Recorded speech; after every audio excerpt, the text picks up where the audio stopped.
When I'm engulfed with the sounds and colors of nature, I cannot help but feel connected to a source, unseen but felt nonetheless. To me, that source is real, even though I don't know her name. I gain insight into my place in the universe, and I'm inspired, honored, and impressed with how awesome it all is. I'm also more doubtful of the concepts of God.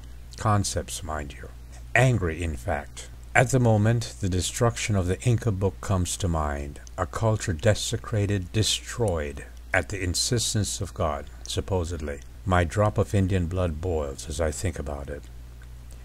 I cannot help but feel disgusted at the suppression of human dignity because, quote, God said so, end quote. Nor am I more accepting at the millions of lives lost in the name of religion. Today, in fact, today, human rights are denied and one's sexuality is questioned by religious zealots in the name of God. Not to mention a state of poverty that is being sustained by draining the pocketbooks of the poor in the name of God. Children are considered disposable as they are prepped and sent to die in the name of God. The racist and sexist policies are practiced daily in the name of God. Atrocities, financial misdeeds, cultural destructions, and murder are being committed daily in the name of God. Degrading and dehumanizing policies are being made with the tacit support of the clergy in the name of God.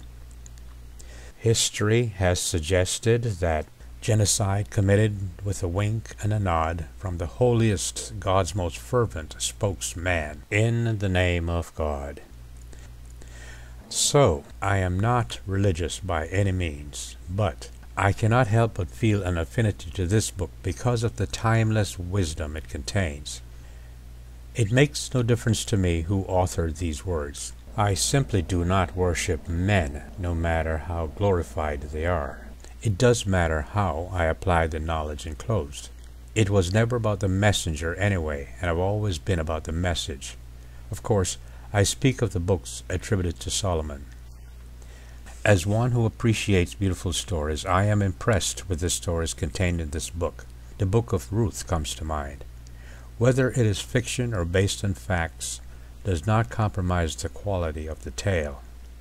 The eternal delight of love is so poetically expressed in the Songs of Solomon. The insights of life and living supposedly taught by Jesus in his words, not those who came after, cannot be denied. So, again, I am not religious, but I do believe that this book should be in everyone's library, as literature, not as a guidebook to destruction and mayhem against human beings, but as literature. What do you think?